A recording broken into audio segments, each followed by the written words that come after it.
All right, my increasingly complex outline, but we're reaching the end of this series of discipleship stories. So as I say, we kind of start with the disciples doing a fairly rudimentary level of service, but by the time we get down to the section that we're in this morning, we're seeing really the result of the responsibility to be proclaimers. These disciples will go out and proclaim the message in the world, and wouldn't you know it, it's not going to provoke peace, it's going to provoke a storm.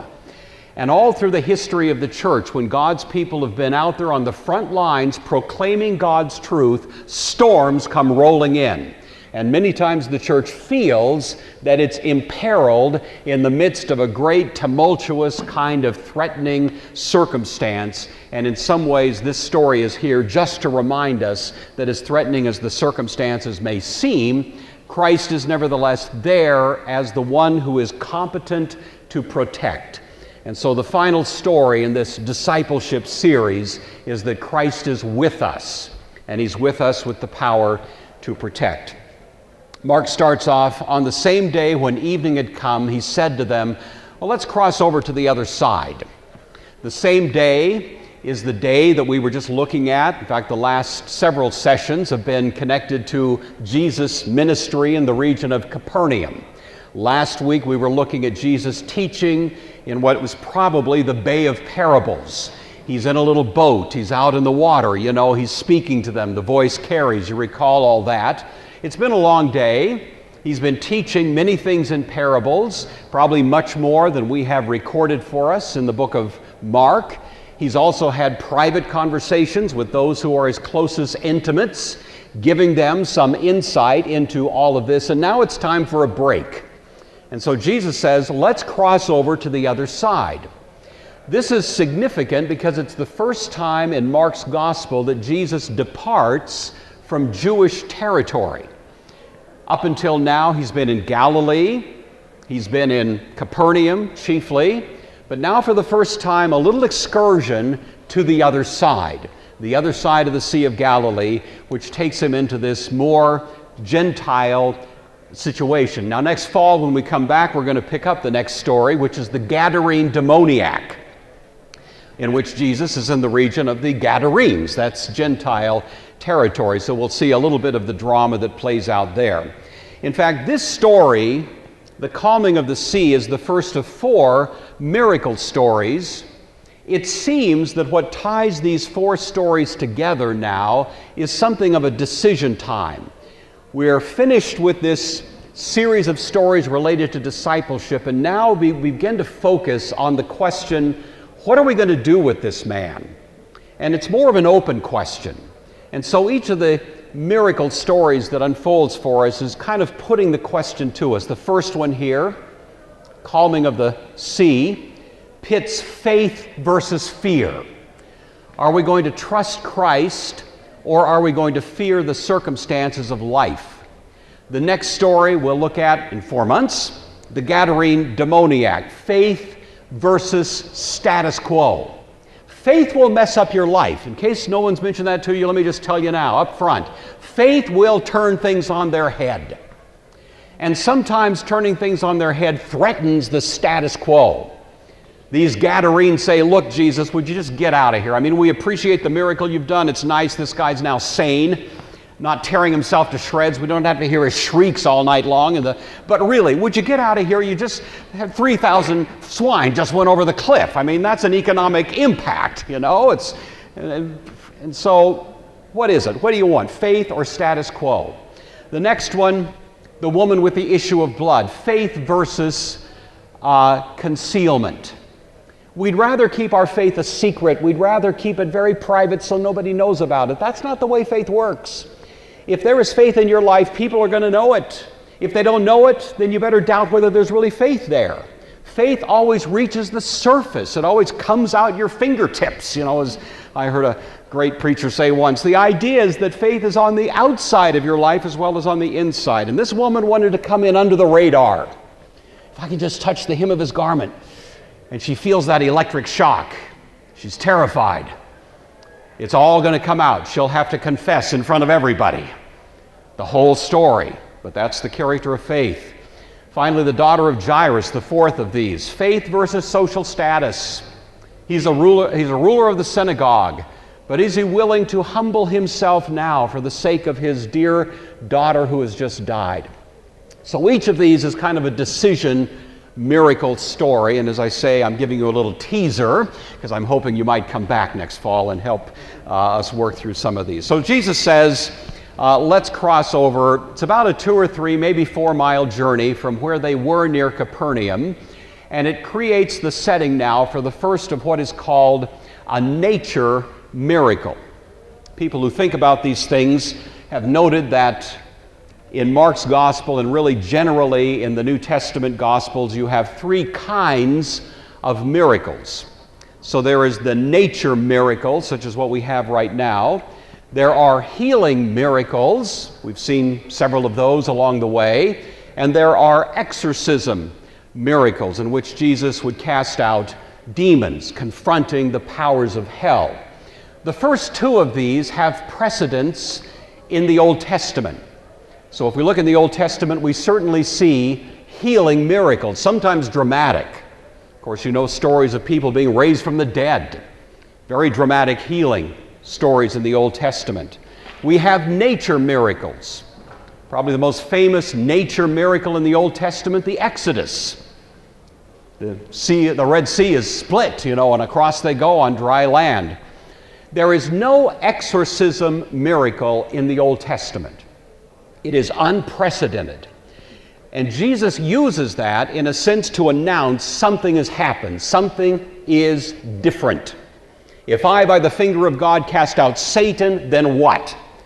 The kingdom of God has come among you. This long-expected moment, a great paradigm change in history, where the kingdom is not an expectancy but is a present reality, is in a sense signaled by this remarkable, unprecedented power that Jesus displays over hell itself.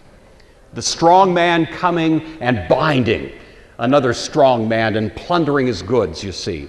And so the exorcism miracles kind of stand in a class by themselves. This is not one of those. This is a nature miracle, but it does have a little kind of subtle hint of that exorcism aspect to it, and we'll note that as we go along. The most famous similar miracle in the Old Testament is probably the story of Jonah. I clicked too soon. I was going to quiz you and ask you if you could think of Jonah, but my trigger finger here got ahead of me. So anyway, commentators who've looked at the Greek version of the book of Jonah, the Septuagint version, have noted it's almost certain that Mark, while he's reporting what certainly happened in the career of Jesus and his disciples, is nevertheless telling the story, borrowing literary phrases from Jonah. And there's clearly some sense in which he wants us to tie those 2 stories together. And so when we read the story that's before us, we should keep in our mind to some degree what happened in the case of Jonah. There's one other text in the Old Testament that seems quite certainly to have been in Mark's mind. It's part of Psalm 107. If you're familiar with that psalm, you know it's several lengthy paragraphs in which we hear of God delivering people from various circumstances of peril. And one of those paragraphs has to do with sailors out on the sea, caught in a storm, crying out to God, and God delivers them. And then it urges us to give thanks to the God of heaven and earth for his care for us and so on. So we'll keep those 2 in the back of our minds as we go along here. There are actually a total of 5 nature miracles in Mark. The first one we have here. The second one is the feeding of the 5,000. The third one is Jesus walking on water. The fourth one, the feeding of the 4,000. And finally, as Jesus is going into Jerusalem, the cursing of the fig tree. In some ways, all of these stand for an idea that is especially highlighted here, and that is what you might call the alien power of Jesus. There is nothing like it on earth. There is no earthly power. We hear the old expression, a lot of people talk about the weather, no one does anything about it. You say, well, Jesus did something about it, and that puts him in a class by himself. This is unexpected, unfathomable, surprising, shocking power that he displays even over nature. And these nature miracles, in a sense, remind us of that, and this one maybe more dramatically than any of them. Interestingly, Mark tells this story in greater detail than any other gospel writer. Mark is the shortest of the gospel, but in some cases gives us the greatest detail, at least in some stories, and this is one of them. It does seem that he may be reflecting the recollections of someone who was actually there, and if we're correct in assuming that Mark is giving us the memoirs of Peter, then it may be that Peter was one of the primary players in the drama that we find unfolding before us here. In any event, this story has been often regarded as strong encouragement for God's people when they find themselves in the storms of life, whether literal or metaphorical. While the story happened, it's reporting real history, it nevertheless is told in a way that's supposed to give us courage. Mark's gospel was probably written under the reign of Nero and under the persecution that was launched by imperial Rome. These people felt like they were in a storm, and this story was intended in part to give them strong encouragement, and God's people down through history have similarly derived a deep sense of encouragement from the text that we have before us here. So, when they had left the multitude, they took him along in the boat as he was. And the other little boats were also with him. One commentator went off on quite an expanded discussion of leaving the crowd behind. And so I thought I'd at least mention it. You know, sometimes the church wants to draw crowds. Sometimes we need to kind of pull away and regroup. And we see that rhythm certainly in the ministry of Christ. He's had a huge crowd. Mark already emphasized that it was just a huge gathering of people that were sort of there milling and pushing, and that forced Jesus out into this little boat and so on. There's also times when the crowd needs to be left behind, when there has to be a time of reprieve. Sometimes the crowd leaves on its own accord. There's a well-known incident, of course, in the career of Jesus recorded in John chapter 6, in which Jesus has just fed the 5,000, and all these people want to make him king. Wow, this guy. I mean, bread and circuses, look at this. You know, Jesus is our man, and they're going to run him for, in the next election cycle. They want him to be the king. And Jesus says, well, hold the phone. Let me tell you something. You've eaten this bread, but unless you eat my flesh and drink my blood, you don't have any of me in you. And the people go, oh, that's a hard saying. And they begin to dissipate. And the words are troubling to them until finally he's just left there with his followers. Sometimes the crowd dismisses itself. There is a kind of self-selecting aspect to Christian ministry, like the four soils we talked about earlier. Well, anyway, at this case, Jesus is leaving the crowd behind. We hear this interesting detail. They took him along in the boat as he was. Nobody packed up for this trip. They didn't call a travel agent. They didn't get some kind of prior arrangements, to book into the local Holiday Inn. This was just no special preparation. As he was, probably in the same little boat from which he was preaching, they now depart, and off they go at the end of the day into the evening hours across the sea. We are told that there were other little boats with them. These are probably quite small boats, and there wouldn't be enough room in any one of them to accommodate all of them. Some of you may have traveled. In fact, I don't know if anyone has been in this region, the Egal Alone Museum in Tiberias. I didn't take this picture. I've never been there, but this is called the Jesus Boat. Isn't that great? It dates back to this time frame. And some people would like to think maybe this is a boat Jesus was actually in. It's certainly possible. It's virtually certain that it is similar to the kinds of boats that we're seeing here. Of course, it was in better condition 2,000 years ago, you understand, but nevertheless, that's the kind of craft that they were in, and so it probably wouldn't accommodate 12 big burly guys, they'd need several of them. But in the midst of this little journey across the Sea of Galilee, a great windstorm arose, and the waves beat into the boat so that it was already filling. Flannel graph moment. I love them. We'll give this artist a little artistic license because this boat is obviously a little bigger than the one I just showed you. But here they are, out in the middle of the drink. I think most of you know that the Sea of Galilee, the topography that surrounds it, does tend to lend itself to sudden changes in the weather. And so it's not unusual for a storm to blow in. They didn't have quite the weather forecasting technology that we enjoy and take for granted, but nevertheless, usually these storms, while they might be a little bit rough, could nevertheless be survivable. It does seem that this particular storm was a little bit over the top, more than even these seasoned fishermen were accustomed to.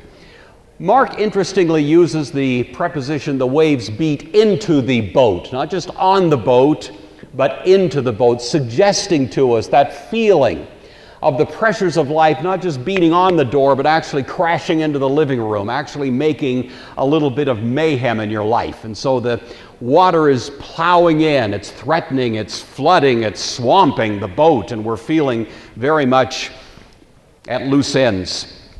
Mark tells the story in the present tense. So he doesn't, it's translated, the waves beat into the boat, but it would be better to say the waves are beating into the boat. You know, it's an existential experience. We're there. We're feeling it. We feel the water splashing in our faces, and we're experiencing this scary drama as it's unfolding here.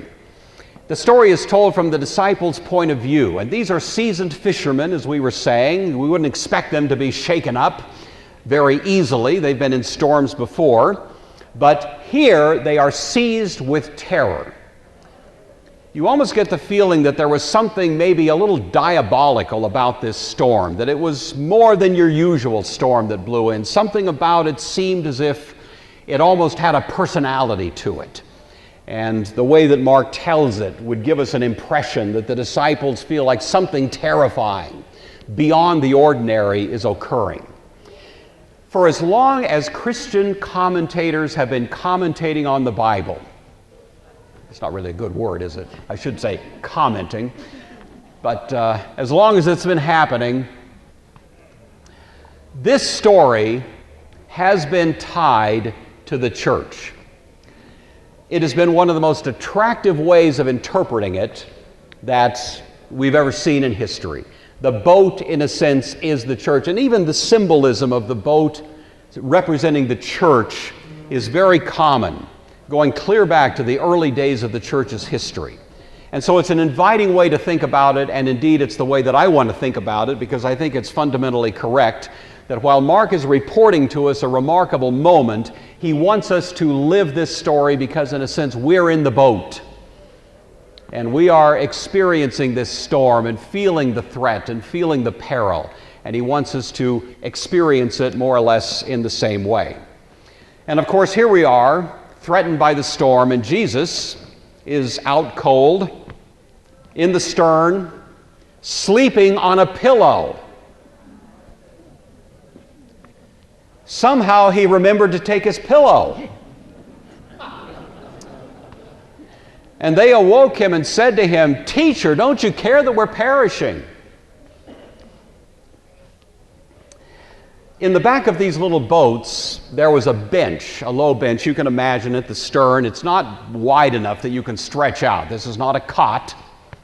And so I want you to imagine the last time you were on a red eye and you had a little pillow wadded up and you were trying to get comfortable in some way or other, you know, leaning up against the side of the airplane there, or the side of the seat. And that's kind of the picture. Jesus is not stretched out in the back of the boat, but he's got this little pillow probably wadded up there, and he's trying to get some shut-eye in the back of the boat. And there he is, and for all appearances, he seems to be sound asleep, and he's even got a pillow. It's a wonderful touch that Mark mentions there. You might note, by the way, that the only time we hear of Jesus sleeping in all the gospel accounts is during storms. I'll let you draw the application that you may see in that, but that is often the way it is. It seems to us, isn't it? So here's Jesus asleep. Of course, the echo from the book of Jonah comes to us right away. Here's Jonah, the reluctant prophet, running from the face of God, running down into the hold, sleeping in the midst of the storm. Here's Jesus, not a reluctant prophet at all, but nevertheless one who has God's call on his life, who's also asleep, and the ties here back to Jonah become pretty obvious. Well, the disciples cry out, "Teacher, Rabbi." This is the title for Jesus that's used the second most frequently in all the Gospel of Mark. It's the most frequently used title by everybody in Mark except Jesus himself. The title that's used most frequently in Mark is the title Jesus assigns to himself, which is Son of Man. And on other occasions we've talked about the correlation between Son of Man in Mark and the Son of Man character in the book of Daniel, and the likelihood that that is exactly how we're supposed to understand that. But here, of course, it's not Jesus speaking, it's the disciples, and they're referring to Jesus by their most common way of addressing him as teacher, and of course a little bit caustic, a little bit disrespectful. "Don't you care?" Very accusing. "What's the matter with you?" Now, I don't think they were expecting a miracle. I think they wanted Jesus to help bail water. They thought, we're all in trouble here, and all hands on deck. What do you think you are? What are you doing here, sailor? Let's get up. Let's get with it. We need to survive this terrible circumstance. And so it's a little bit severe. Highly probably, this is Peter. Peter isn't mentioned at this point. He might have been, and I think at least the way the story is told, it suggests Peter would have had the kind of temerity to say such a thing at that particular moment. So it could be that he's the one that remembers it best. Jesus, for his part, arose, rebuked the wind, and said to the sea, "Peace, be still." And the wind ceased, and there was a great calm. The word rebuke here is unexpected. Jesus rebukes demons, and that's why I say you almost have a little hint of a diabolical element in this storm. Jesus stands up and rebukes the storm the same way he rebukes demons, sometimes rebuking religious leaders who are hostile to him. He has this power to rebuke, which reminds us once again of binding a strong man. And it does seem that that is a theme that continues to be reproduced even here. He says, "Peace, be still." When I went to Sunday school, my Sunday school teachers, I don't know how many times I heard this story, but quite a few, several, they would always kind of get a holy tone of voice. And Jesus stood up and said, "Peace, be still," like he's in a monastery. And all of a sudden things kind of quiet down. Now, if that's your impression, I don't want to ruin your images. But I would like to give you the two words here. This is your Greek lesson for the morning. The first one is siopa. Siopa. The second one, paphimoso. You almost feel them, don't you? They're both kind of strong words. Of course, Jesus was speaking in Aramaic, but these are good counterparts in the Greek language. Well, the first of these is translated peace, but it's not the normal word in the Greek language for peace. The Greek word that normally is used is eirene.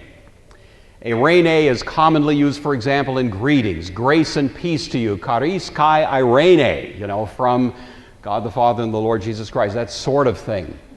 Irene is the word from which we get the English word irenic. And so if you're reading along in a piece of literature and you hear of an irenic setting, it means it's peaceful, it's lovely, beautiful, That's not this word. This word is siopa, and it actually probably would better be translated quiet. But again, it's not quiet in the sense of just a quiet setting, an irenic setting, as it were.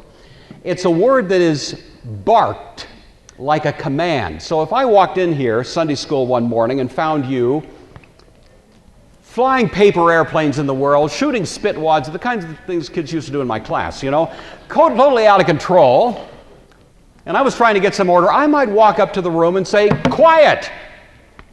You ever heard that, teacher? That's a rebuke. Siopa. You know. The word pephimoso is similar, but it is at its root a word that means muzzle, as in muzzling the mouth of an animal.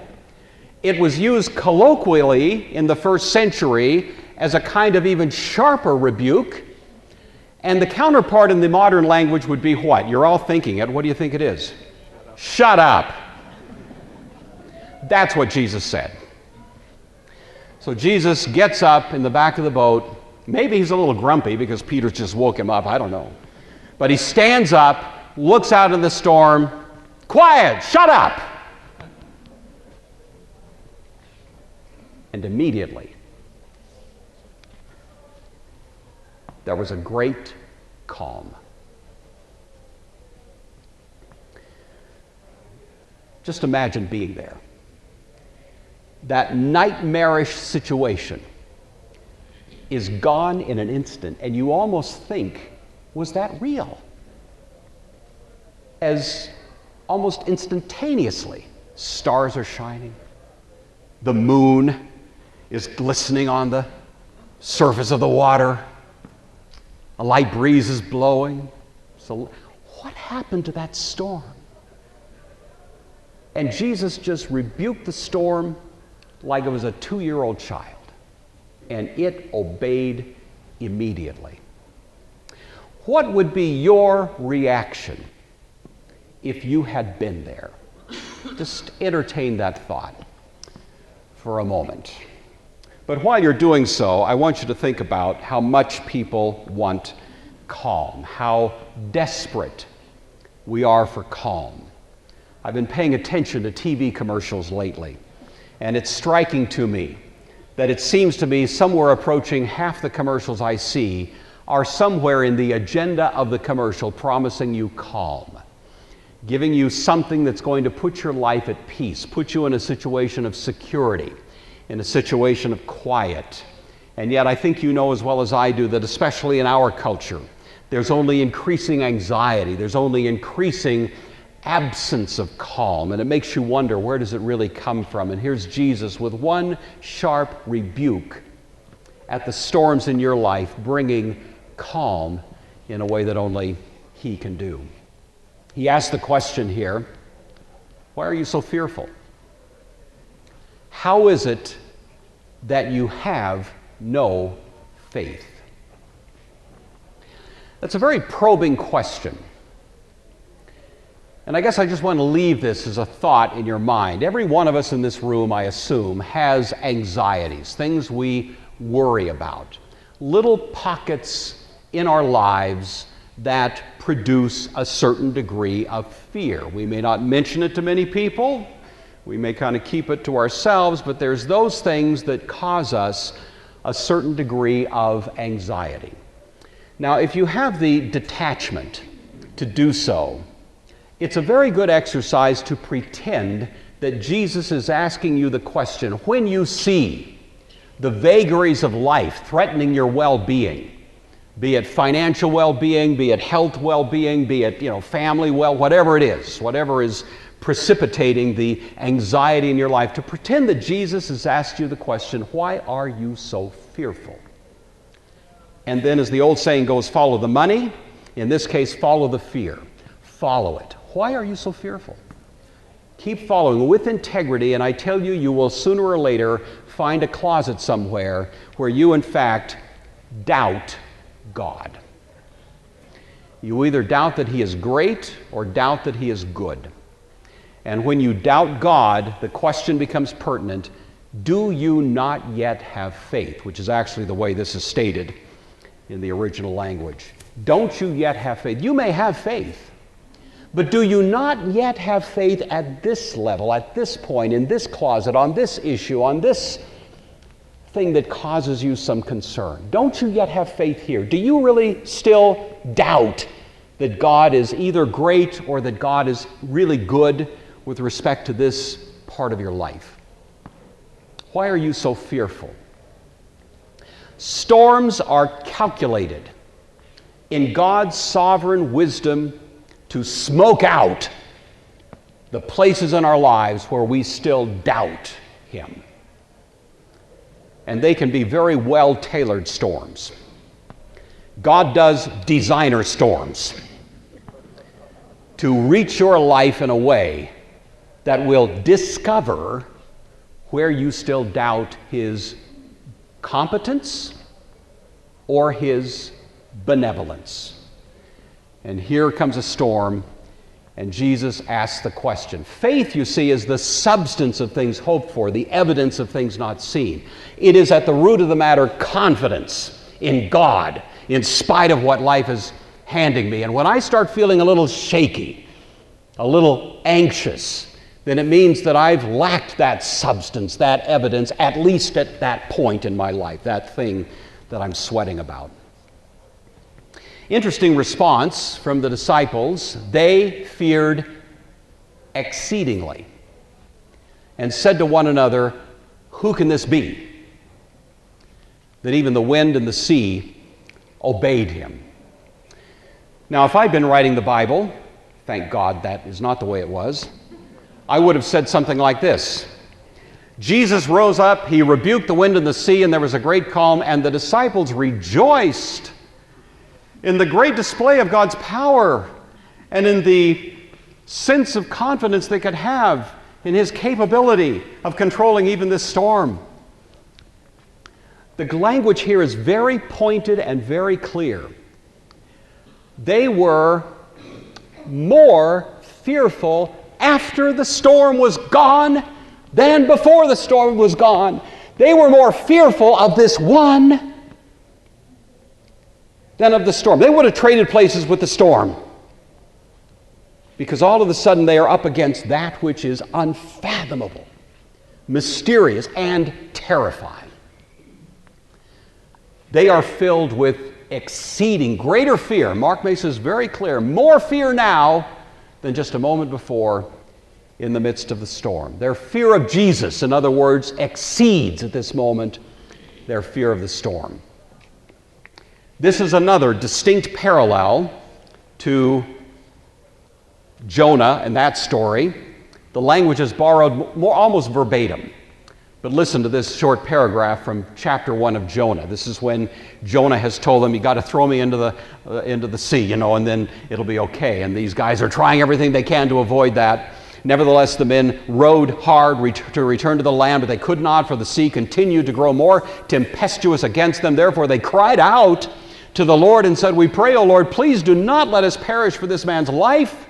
Do not charge us with innocent blood, for you, Lord, have done as it pleased you." So they picked up Jonah and threw him into the sea, and the sea ceased from its raging. Then the men feared the Lord exceedingly. Same idea. They became more panicky after the storm was gone. They offered a sacrifice to the Lord and took vows. Some commentators have actually tied this to the last verse of Mark's gospel. We've mentioned before, at least the known gospel of Mark ends at verse 8 of chapter 16. There's another paragraph that was clearly added later to soften up the ending. But the last verse of Mark's gospel is this: "The women went out quickly and fled from the tomb, for they trembled and were amazed," and the sense of that word is amazed with terror. "And they said nothing to anyone, for they were afraid." This fear connected to Christ, it's a theme that is radically neglected in sort of casual, popular Christian parlance. The disciples look at this one who has just talked to the storm and it obeyed him, and they said, "Who can this be? Who is this?" This is the central question that Mark has been building all through the first half of the gospel. It will not be answered definitively until the Caesarea Philippi confession, but it keeps bouncing around. It started in chapter 1 when demons said, "I know who you are, the Holy One of God." You see, they knew, but the people keep floundering. But the question becomes more and more acute as the story unfolds, leading to that culminating moment when Peter will say, "You are the Christ, the Son of the living God." And that's the moment when Mark wants us to give the same answer, But here they're still asking the question, who is this? It's not just a healing. We've seen that before. This is one who, he doesn't even pray to God. He just addresses the storm as if it were his servant. Well, a correct answer to the question, who is Christ, demands fear of Christ that exceeds fear of any storm in your life. You'll never quite get it until you, in some deep sense, fear Christ more than anything else. It may seem a little surprising to hear it said just that way, but there is a fear of God that is part of the fundamental theme of Scripture. Jesus himself says, don't be afraid of people who can only threaten your body. Big deal. Fear the one who holds both body and soul in his hand. And the question is, do we really fear Christ? I get so, I hear people, oh, Jesus is my buddy, my good buddy. Jesus and me, we're tight, Whoa, hold the phone. Who are you talking about? Who do you think you are? Don't you realize that at the very core of legitimate faith is a deep, deep sense of trembling in the presence of this one who commands even the storm? Fear of Christ is really the root of genuine faith in Christ, which is the proper root of love for Christ. Well, even the wind and the sea obey. Some of you know I was a psychology major at Whitworth 100 years ago. I've never quite known why. I think it was the last major standing. I'd majored in everything else. Couldn't do anything else. So Latin, it was like psychology was all that was left. There's more truth to that than you might suspect. But anyway, one of the characters we study, of course, in that was Freud. Freud was quite an acute observer of the expression in human personality of fear. He was very interested in the things that we fear. And in many of his writings, one in particular, Civilization and Its Discontents, and certain others, he analyzed the things that make us afraid.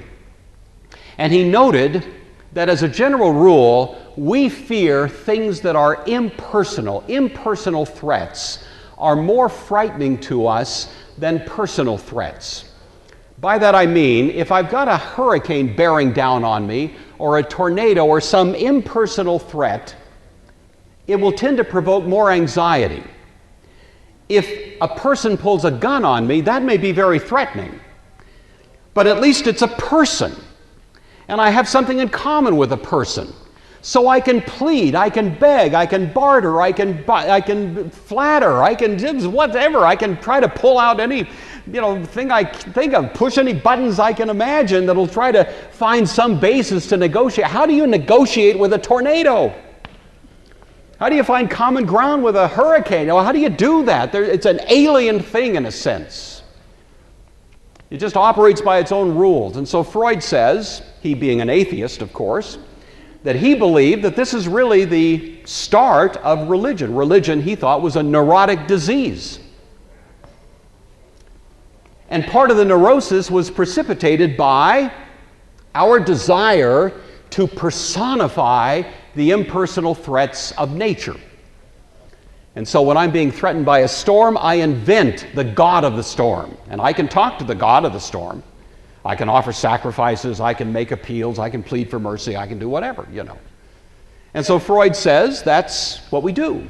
We have this capacity to imagine the God of the storm, and on that basis we create these personalities, supernatural, and we deal with them, and gradually this becomes religion, especially, of course, Freud's main object of all these criticisms was the Christian religion, and so that becomes the reason that happens. Well, I think, if Freud was onto something, to be honest with you, I think people do that.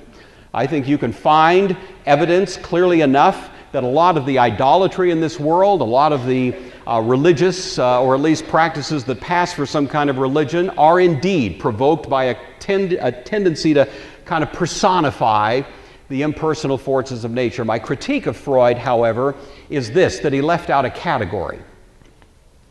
Because his analysis is of the relative threat comparing the impersonal unholy to the personal unholy. And as between the two, we'd prefer to deal with the personal unholy. But Freud didn't really mention what is fundamental to the biblical portrayal of God, that he is not the personal unholy, he is the personal holy. And the holiness of God, that fundamental otherness of God, provokes in us that unique emotion Rudolf Otto called mysterium tremendum, that deep quaking, trembling sense of being in the presence of something that is completely unfathomable to me and that knows me perfectly and sees me thoroughly, and I am stripped and bare before the one that I have to do with at this moment, with no defenses, exposed before his holy gaze, and it makes me nervous. And it makes me nervous in a way a hurricane never will. Freud never got there, you see. And so I think his analysis is helpful but not complete. This story reminds us that there is a category in this universe of the personal holy.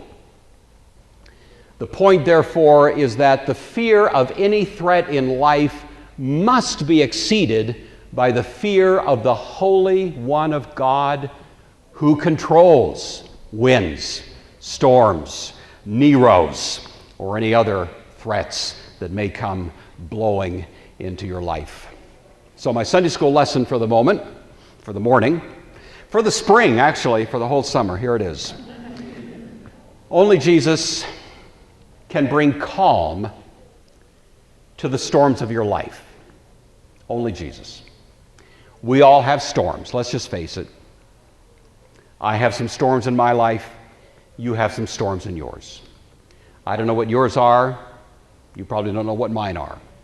But we all have them. They are there by God's design. And in the midst of those storms, whatever they may be, it may seem a bit like Jesus is sleeping on a pillow.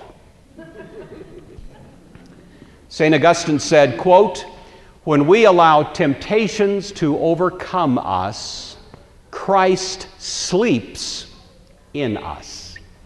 We forget Christ at such times. Let us then remember him. Let us awaken him. He will speak. He will rebuke the tempest in the soul, and there will be a great calm." Great words from a great thinker reflecting on this text. Second lesson, fear of unholy threats must be displaced by fear of the Holy One. The threats in your life are unholy threats. Some of us are fearful about the upcoming election cycle. You know, all the candidates make us nervous, huh? And we start going, whoa, is this world falling apart? These are unholy threats. Stock market bounces around, unholy threats. We see raging storms here and there across the country, around the world, hurricanes, all of these things, unholy threats. They're threats for sure. But finally, at the core of who you are as a Christian, there must be a fear of the Holy One that displaces those fears of unholy threats. Famous text from Isaiah. In the year that King Uzziah died, that's a time of upset. That's a time of threat and peril. That's a time when social upheaval is common when the king dies. That's why everyone says, long live the king. You know, we don't want to go through that kind of upheaval that will happen. And now, unexpectedly, and in a sense almost reflecting a kind of judgment from God, the leper, Uzziah, who had disobeyed God, dies. And everybody wondered, is this it? Is God's judgment, in the pipeline here? And here's Isaiah praying, "I saw the Lord sitting on a throne, high and lifted up. The train of his robe filled the temple. Above it stood seraphim, each one having 6 wings. With 2 he covered his face, 2 his feet, 2 he flew, and one cried out to the other and said," what? "Holy, holy, holy is the Lord of hosts. The whole earth is full of his glory, and the posts of the door were shaken by the voice of him who cried out, and the house was filled with that glory smoke. How do you respond when you're in the presence of the Holy One? Probably something like Isaiah. I said, "Woe is me. I am undone. I'm a man of unclean lips. I dwell in the midst of a people of unclean lips, for my eyes have seen the King, the Lord of hosts."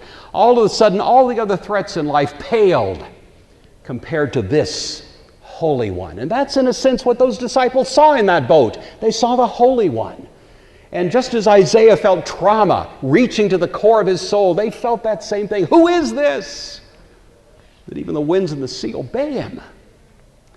And they're terrified. But fear of Christ is at the heart of the most deep and abiding security you will ever feel, namely faith in Christ. There's really no other doorway to a proper appraisal of Christ and his competence in your life than a fearful recognition of the one who you at the same time love and trust with life and eternity. And I want to conclude with this little section from Psalm 107 that I alluded to a moment ago. Those who go down to the sea in ships, who do business on great waters, they see the works of the Lord and his wonders in the deep, for he commands and raises the stormy sea, the boat being lifted up on great waves, and lifts up the waves of the sea. They mount up to the heavens. They go down again to the depths. You can imagine the boat going up and down, you see. Their soul melts because of trouble. They reel to and fro. They stagger like a drunken man. They are at their wits' ends. Then they cry out to the Lord in their trouble, and he brings them out of their distresses. He calms the storm so that its waves are still. Then they are glad because they are quiet. So he guides them to their desired haven. Oh, that men would give thanks to the Lord for his goodness, for his wonderful works to the children of men. Let them exalt him also in the assembly of the people, and praise him in the company of the elders. So this Lion of the tribe of Judah, this one who is powerful and holy and over all other threats in your life, is in your boat with you. And whatever you may go through in the next several months that we are now with each other, at least in this setting, my prayer for you, and I hope yours for me, will be that we'll remember Jesus and be willing to wake him up occasionally, but find in any event in him the great source of confidence and peace and grace that only he can provide. Amen.